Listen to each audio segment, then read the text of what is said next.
आज ने भी जवाब बड़ा सुंदर दिया। कहा भैया आज आपने प्राणी हित की बात पूछी है। प्राणी बड़े विचित्र संसार के, पृथ्वी लोक के जो मानव है ना, बड़े विचित्र लोग हैं भैया।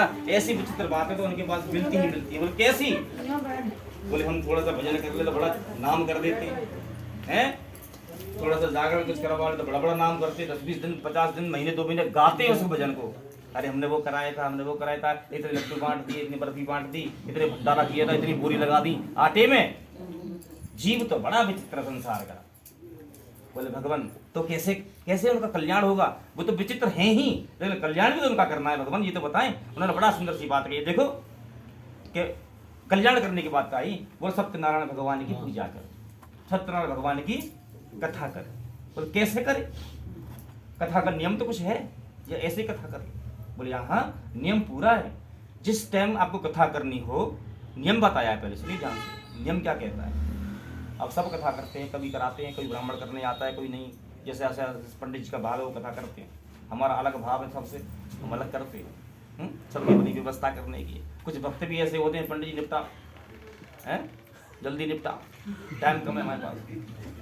फिर पंडित जी भी ऐसे ही बन जाते, बोले हम निपट गए तो मैं निपटाते हैं, चल है जैसे अपन के गांव को आधे घंटे में लगाओ, 15 मिनट में चलो। तो ऐसा होता है, निपटाने निपटे की कथा नहीं है ये समझने की कथा है।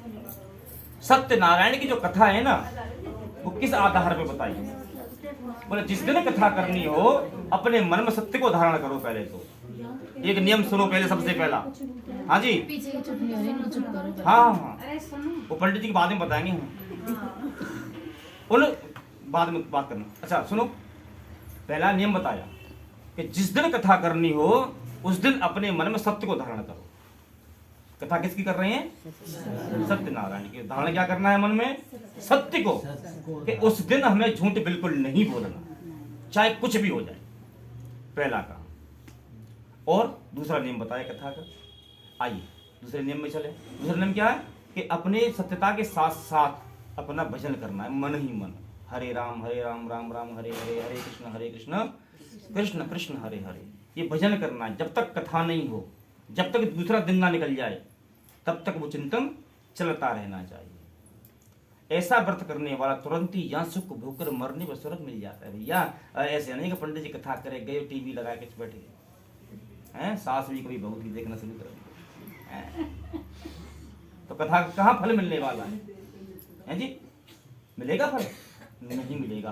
तब तक चिंतन नहीं करोगे, तब तक कथा का कोई फल नहीं है। चाहे तुम 2 लाख रुपए कथा में खर्च कर दो, चाहे 1 रुपया खर्च कर दो, चिंतन नहीं करोगे तब तक कथा का फल नहीं मिलना। सूत जी महाराज ने कहा भैया, सूत जी महाराज कहते सुनो, अब सामग्री सुनने की क्या क्या लगती है भगवान की?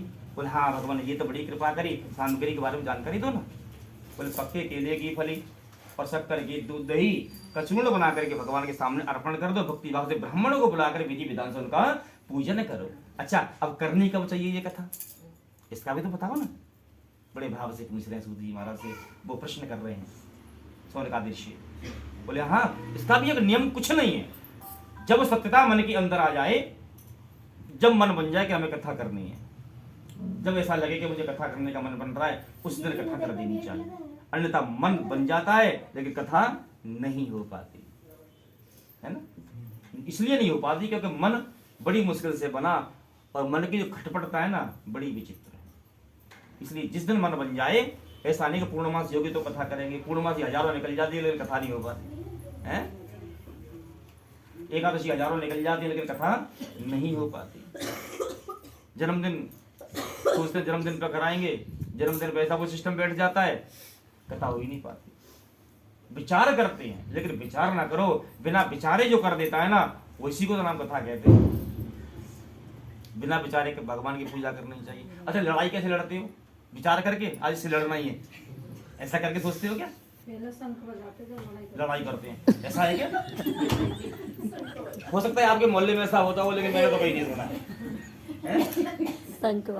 लड़ाई जब होती है तो बिना विचार करे कर देते हो, लेकिन भगवान की पूजा पाठ करने के लिए विचार